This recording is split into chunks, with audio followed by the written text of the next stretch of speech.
Whispers in the wreckage. The emergency lights pulsed crimson through the smoke as Jace Merritt navigated the twisted corridors of Orbital Station Vega 9. His tactical scanner flickered intermittently, displaying fragmented life signs somewhere. "Ahead, this is Captain Merritt of the Terran Emergency Response Team," he called into the darkness. "If anyone can hear me, respond." Only the hissing of ruptured coolant pipes answered him. The attack had been swift and devastating, leaving the research facility in ruins. Most personnel had evacuated, but his scanners had detected one remaining signature, trapped deep within the station's damaged central hub-a-sound, stopped him mid-stride. Something between a hiss and a growl emanated from behind. A collapsed bulkhead. Jace raised his light, revealing a small opening in the wreckage. "Hello?"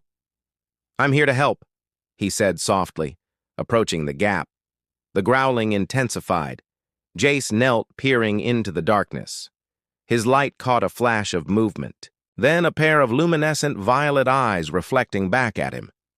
They weren't human eyes. They belonged to a Calarian, one of the mysterious purple-skinned beings from the Andromeda sector who had only recently established diplomatic relations with. "Earth, I'm not going to hurt you," he said, holstering his stunner. "I'm here to get you out." The growling quieted, but the eyes remained fixed on him, wary and wild. Jace squeezed through the opening into what had once been the station's communication center. The space was cramped, debris scattered everywhere. In the corner, she huddled against the wall. Her lavender skin seemed to glow faintly in the dim light. Blood darker than human crimson streaked one side of her face. Her breathing was shallow, rapid. She wore the tattered remains of a science officer's uniform. One arm clutched protectively against her body. "My name is Jace," he said, remaining still. "I can help you, but we need to leave soon. The station's core is destabilizing." When she moved, it was with startling speed. Despite her injuries, she lunged forward, stopping just short of him. Her face contorted into something primal. Teeth bared in warning. She made that sound again, deeper, more threatening. "Stay back!" she hissed, her voice hoarse. "Don't touch me!" Jace maintained his position. "You're injured. The evacuation shuttles are gone. I'm your only chance off this station." Her violet eyes narrowed, assessing him. He noticed strange markings along her temples, pulsing with faint light.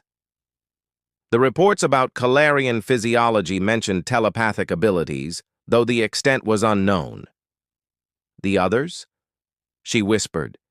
"Evacuated," he replied. "You were listed as missing, presumed dead." Something shifted in her expression, pain replacing hostility. She swayed suddenly, her injured arm giving out. Jace moved without thinking, catching her before she collapsed. The moment his skin touched hers, a jolt passed between them. Her body went rigid, her eyes widening with shock. The strange markings on her temples flared brightly. He felt something too, a peculiar warmth spreading up his arm into his chest. Then she whispered his name, not his title, not human. "Jace?" Her voice sounded different, wondering, almost reverent. "How do you know my name?" he asked, still supporting her weight. She stared at him with astonishment. "I see you," she whispered. "I shouldn't, but I see you." The station groaned around them, a reminder of their precarious situation. "Can you walk?" he asked. She nodded through uncertainty, flickered across her features. "My name is Nara," she said. "Nara Kalios." "Well, Nara Kalios," he replied, helping her to her feet. "Let's get out of here before this whole place comes down around us." As they moved toward the exit, she leaned against him, her initial hostility replaced by something he couldn't name. Her eyes kept finding his, filled with questions he didn't understand.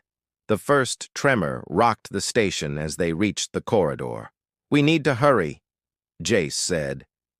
Nara's fingers tightened. Around his arm, "I never thought I'd see one of your kind again," she murmured, "let alone one who would come back for me." touch of recognition. The path to Jace's emergency shuttle was treacherous. The station's artificial gravity fluctuated wildly. As they navigated through collapsing passageways, Nara moved with surprising grace, despite her injuries, though she winced whenever pressure landed on her right side. "Your species," Jace said as they paused at a junction. "I've heard Calarians can sense emotions through touch. Is that why you reacted when I caught you?" Nara's violet eyes studied him intensely. "It's more complicated," she replied, her voice low and melodic. "We form connections, mind threads as my people call them, but they require intention ritual." She looked at her hand where it had touched his skin. This shouldn't have happened. Another violent tremor shook the station. Sections of ceiling crashed down behind them, blocking their return path. "Why did you come back?" she asked as they pressed forward. "The evacuation protocol clearly states no retrieval missions during structural failure." Jace helped her over a fallen support beam. "Let's just say I don't always follow protocol." He paused, checking his scanner. "And something about the life sign readings seemed off. They showed you were alive, but with unusual patterns I couldn't just leave without checking." "You risked your life for unusual readings?" Nara's expression softened. "Terrans continue to surprise me." They reached a sealed door, Jace's emergency override codes failing to activate the mechanism. "Stand back," he said, examining the manual release. Sweat beaded on his forehead as he strained against the jammed lever. The door creaked open mere centimeters. Nara moved beside him, adding her strength. Despite her injuries, they managed to create an opening just wide enough to squeeze through. "The docking bay should be just ahead," Jace said, consulting his map. As they entered the cavernous hangar bay, Nara suddenly collapsed. Jace caught her noticing for the first time the extent of her wounds. A deep laceration ran along her side, the lavender skin around it turning a concerning shade of indigo. "You should have told me how bad it was," he said, lowering her gently against a cargo container. "It wouldn't have changed our situation," she replied. Her breathing labored. "My physiology is different from yours. The pain is manageable." Jace reached for his med kit. "I have basic first aid training for non-humans." When he applied the emergency sealant to her wound, their skin connected again. The strange sensation returned stronger this time. Nara gasped, her eyes widening. Her temple markings pulsed with light. "What is it?" Jace asked, alarmed. "I can sense you," she whispered. "Your emotions, your memories, they're flooding into me." Her expression shifted between wonder and confusion. "This isn't possible unless..." "Unless what?" "Unless we're compatible." The word seemed to surprise even her. "My people only form mind threads with those whose consciousness resonates with our own. It's extremely rare, especially with other species." Jace felt it too. A strange awareness of her presence, not just physically, but somehow inside his mind, like an echo of emotions that weren't his own. "Is that why you said my name before? You recognized me somehow?" She nodded. "I saw fragments of you. Your essence, your core, truth." A faint smile touched her lips. "I've studied humans for years, but I've never experienced one like this." The station's emergency system blared a final warning. The core destabilization had reached critical levels. "We need to move now," Jace said, helping her to her feet. "My shuttle's in the auxiliary bay." As they hurried toward the small craft, Nara's hand found his. The contact sent another wave of sensation through them both, but this time neither pulled away. "If we survive this," she said as they reached the shuttle, "I'll explain everything about mind threads and why this connection should be impossible." Jace helped her inside, securing her in the co-pilot seat. "I'm holding you to that promise." The shuttle's engines roared. to life as the hangar bay began to decompress around them. Warning lights flashed across the console as Jace manually overrode the docking clamps. "Hang on!" he called as they shot from the dying station, barely clearing the bay doors before the first explosion rocked the structure behind them. Through the viewport, they watched as secondary detonations rippled through orbital station Vega 9. Fire blossoming in the vacuum of space before being extinguished. Nara's hand found his again, on the control panel. Her touch gentler. This time, "You saved me," she said, her voice barely audible. "Why does it feel like we've done this before?" Jace had no answer, but as their eyes met, he couldn't deny the inexplicable sense of recognition, like finding something he didn't know he'd lost. Echoes between stars. The shuttle drifted in the shadow of a small moon. Several hours from the nearest outpost, Jace had activated the emergency beacon, but with current asteroid field interference rescue could take days. He finished securing the craft systems before checking on Nara.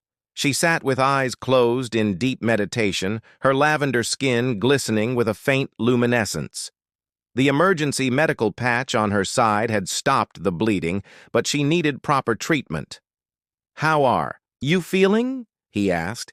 Keeping his distance, remembering her reaction to touch Nara's eyes opened, revealing those striking violet irises. "Better. The meditation helps my body accelerate healing." She gestured to the space beside her. "You can sit." "I promise not to growl at you again," Jace smiled, settling beside her, careful not to make contact. "So about that explanation, you said something about mind threads and compatibility." She nodded, her expression thoughtful. "My people, the Calarians, evolved on a world with constant electromagnetic storms. They disrupted normal communication, so we developed the ability to share thoughts and emotions through direct contact." She flexed her fingers. "But meaningful connections only form with those whose neural patterns are compatible. Some call it resonance." "And somehow I'm compatible?" Jace asked. "Extraordinarily so," she replied, studying him. "In my entire life, I've formed fewer than 5 mind threads, even among my own kind with other species. It's virtually unheard of. Yet with you." She hesitated. It formed instantly, almost eagerly. The shuttle's dim emergency lighting cast soft shadows across her features, highlighting the graceful contours of her face. Jace found himself noticing details he'd missed before: the subtle variations in her lavender skin tone, the intricate patterns of her temple markings. "What does it mean when a thread forms?" he asked. "It varies. Some are fleeting impressions. Others become deeper bonds, allowing shared sensations, memories, even emotions across great distances." She looked away. "The deepest bonds our histories speak of, soul echoes remain even after death." Jace considered this. "On Earth, we have similar concepts: soulmates, twin flames. The idea that some connections transcend normal understanding. Perhaps our species aren't so different after all," Nara said with a small smile. She winced suddenly, clutching her side. Jace instinctively reached toward her, stopping just short of contact.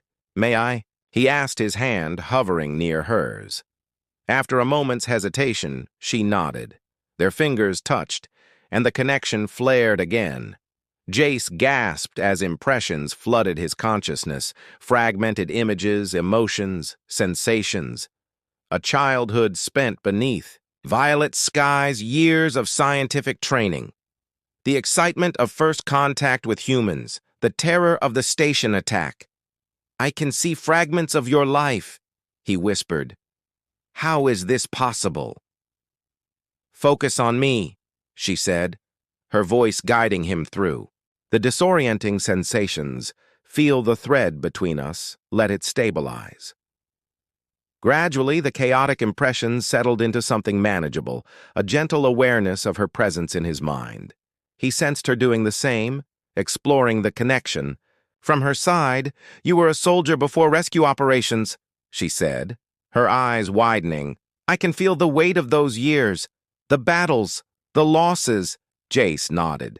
8 years in combat zones, 3 in emergency response.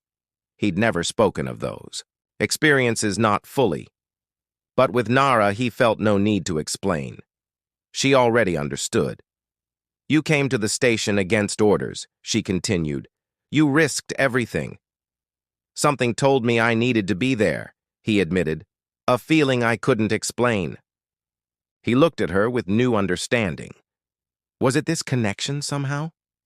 Impossible, she said, though uncertainty tinged her voice.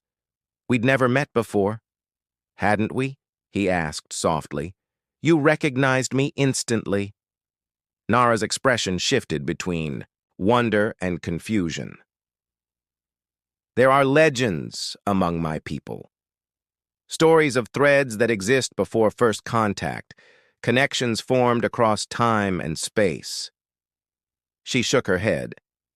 But they're just myths, children's tales.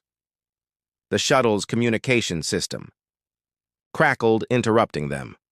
A distant rescue vessel had received their beacon-changing course to intercept within 12 hours. What happens when we reach the outpost? Jace asked. Will your people come for you? Eventually, she replied, though diplomatic relations remain tense after the attack.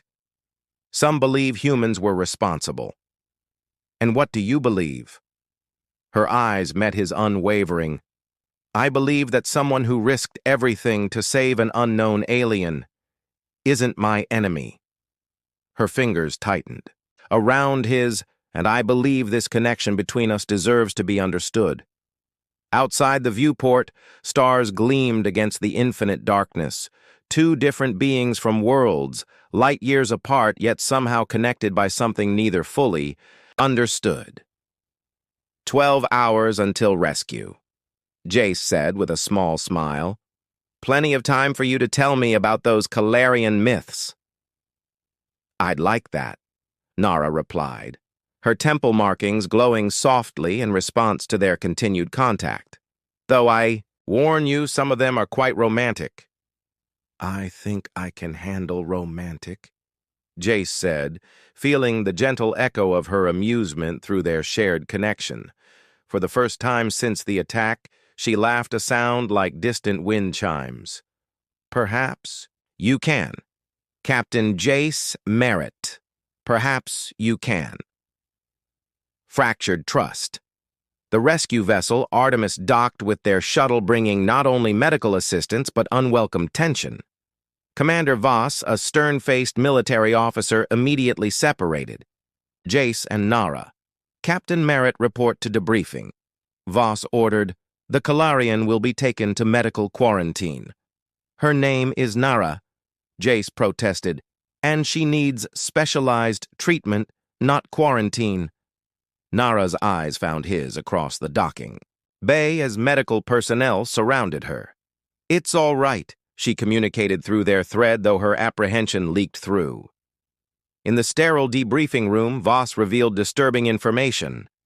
The attack wasn't random, Captain classified. Intelligence suggests Calarian extremists targeted the station to sabotage the Alliance. She displayed footage of purple-skinned figures planting devices.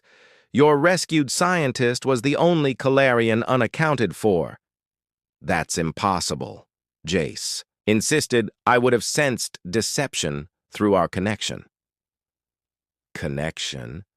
Voss's expression hardened. You've been compromised, Captain. Their touch telepathy is well documented as a manipulation tactic. Doubt crept into Jace's mind. Had he been used?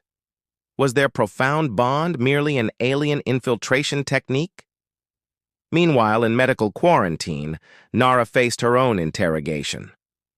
Why were you the only survivor? A security officer demanded. Convenient, wouldn't you say? I was trapped. She answered, her temple markings dimming with distress. I tried to warn everyone. When they showed her the footage, her heart sank. The attackers wore facial markings similar to her clan. The evidence seemed damning through their fragile thread. She felt Jace's growing doubt, his hesitation, his fear. She tried reaching out mentally, but the distance and his emotional walls weakened their connection. "Jace, please," she whispered. Though he couldn't hear, "Trust what you felt." Later, when he finally gained clearance to see her, the medical bay's barrier prevented physical contact. "Was any of it real?" he asked, his voice hollow. "Or was I just an escape route?" Nara pressed her hand against the transparent barrier, her violet eyes pleading. "The connection cannot lie, Jace. You know this, you felt it. Then explain the footage. The matching clan markings." "Those markings are ceremonial worn by many clans," she explained desperately. "Someone wants to frame my people, destroy the alliance." Their eyes locked across the barrier, an impossible connection tested by doubt, suspicion, and the vast differences between their worlds. "If you trust nothing else," she whispered, "trust what you felt when we touched that cannot be manufactured or faked." Jace placed his hand against the barrier mirroring hers. Something in him still reached for that connection. Despite everything, "I need proof, Nara," he said softly. "Something beyond what I feel." Her temple markings pulsed with sudden inspiration. "The station records my research. I was tracking unusual energy signatures before the attack. The data is still in your shuttle's systems. I downloaded it during evacuation." Hope flickered between them. "A chance to uncover truth. I'll find it," he promised. As he turned to leave, she called after him. "Jace, the thread between us. It's still there. I can feel your doubt, your fear. But beneath it all, something remains. Something true." He paused without turning. "I want to believe that." "Then believe it," she whispered. "And hurry. They're transferring me to a high-security facility tomorrow." Their connection hummed with unspoken emotion. Fear, hope, determination, and something deeper neither dared name as their paths diverged, each carrying half of a truth yet to be revealed. Resonance dawn broke over the Artemis outpost as Jace raced through the corridors. His breath came in short bursts, the data crystal clutched tightly in his hand. After hours of searching the shuttle's systems, he'd found Nara's research files encrypted, but intact security guards blocked the detention-level entrance. "Captain Merritt, you're not authorized. I need to see Commander Voss immediately," he insisted. "I have evidence that changes everything." Minutes later, in the command center, Jace connected the crystal to the main console, Nara's research spreading across the screens, energy signatures, transmission logs, and surveillance footage previously missing. "These energy patterns," Jace explained, pointing to the data, "they match known signatures from the Centauri Syndicate, not Calarian technology." Voss studied the evidence, her skepticism gradually shifting. "The facial markings on the attackers, artificially generated." Jace highlighted an enhanced image showing subtle discrepancies. "Look at the bioresonance scans. They're humans with genetic modifications." The final piece came from Nara's personal logs, time-stamped throughout the attack, documenting her attempts to warn the station, her injuries, her desperate effort to secure. The evidence, Voss's expression hardened. "This changes the situation, Captain. Why target a research station and frame the Calarians?" "The peace treaty," Jace realized. "Someone doesn't want our species working together." Alarms suddenly blared throughout. The station, unauthorized shuttle departure in Bay 4.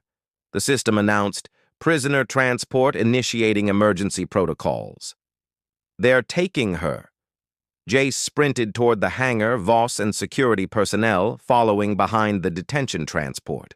Was already lifting off when they reached the bay. Through the viewport, Jace caught a glimpse of Nara struggling against restraints. Her captors wore Artemis uniforms, but their movements betrayed them as imposters. "Those aren't our people," Voss confirmed, jamming all outbound communications and prepare pursuit craft. Jace ran toward his repaired shuttle, I'm going after them. This isn't a solo mission, Captain, Voss called after him.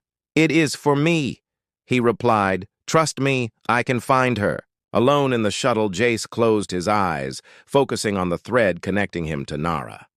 The sensation had weakened with distance, but remained a faint pull in his consciousness.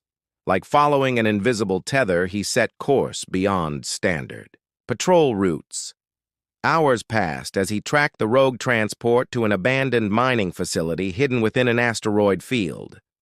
Avoiding detection, he docked at a maintenance airlock and made his way through deserted corridors. He felt Nara's presence, growing stronger, guiding him through the labyrinthine structure. The connection hummed with her fear but also recognition. She sensed him approaching. In a converted laboratory, he found her strapped to an examination table surrounded by equipment. Designed to study her telepathic abilities, two researchers argued nearby, their Centauri Syndicate insignias now visible. The mind thread technology could revolutionize espionage.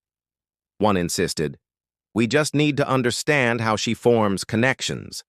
All test subjects failed. The other replied, "Whatever happened with the rescue captain was anomalous." Jace moved silently, setting charges at strategic points before making his presence known. "Step away from her," he commanded, weapon raised. The researchers reached for their weapons, but froze at the sound of Artemis security teams breaching the main entrance Voss had followed after all. In the ensuing chaos, Jace rushed to Nara, freeing her from the restraints. The moment their hands touched, their connection flared brilliant and clear. Her relief, joy, and something deeper flowed through him. "You came back for me," she whispered, her violet eyes shining. "Again." "Always," he replied, helping her to her feet. "I think it's becoming a habit." As they escaped the facility collapsing behind them after the charges detonated, Nara leaned against him, their connection stronger than ever. "The researchers were right about one thing," she said once they were safely aboard his shuttle. "What happened between us is unprecedented. A mind thread this powerful shouldn't be possible between different species." "Maybe we're not so different," Jace suggested, their fingers intertwined. Days later, after debriefings, testimonies, and medical examinations, they stood together at the Artemis observation deck. The evidence Nara had gathered exposed the Centauri plot. The alliance between humans and Kalarians strengthened rather than fractured. "My people are sending a diplomatic vessel," she told him, watching the stars. "They want me to continue my research officially this time, understanding cross-species communication." "Sounds important," Jace said, feeling a hollow sensation at the thought of her departure. Nara turned to him, her temple markings glowing softly. "I requested a human liaison, someone with proven compatibility for telepathic research." Her fingers brushed his cheek. "Someone I trust." "Is that a job offer?" he asked, smiling. "It's much more than that," she replied. "It's an invitation to explore this connection, to understand what exists between us." Her eyes met his. "The mind thread we share, it's evolving, becoming something my people have only described in ancient texts. A true soul echo." Jace drew her closer, understanding. Flowing between them without words, the universe had brought them together across impossible distances, through danger and doubt to this moment of clarity. "I've been looking for something my whole life," he confessed, never knowing what it was, until I heard you whisper my name. Her lavender skin glowed in the starlight as she leaned toward him, their foreheads touching the connection between them, singing with possibility. "This is just the beginning," she whispered. And as their lips finally met, worlds apart yet perfectly aligned, the thread between them resonated with a truth both had always known but just discovered. Some connections transcend explanation. Some bonds exist before first touch. Some souls recognize each other across the stars.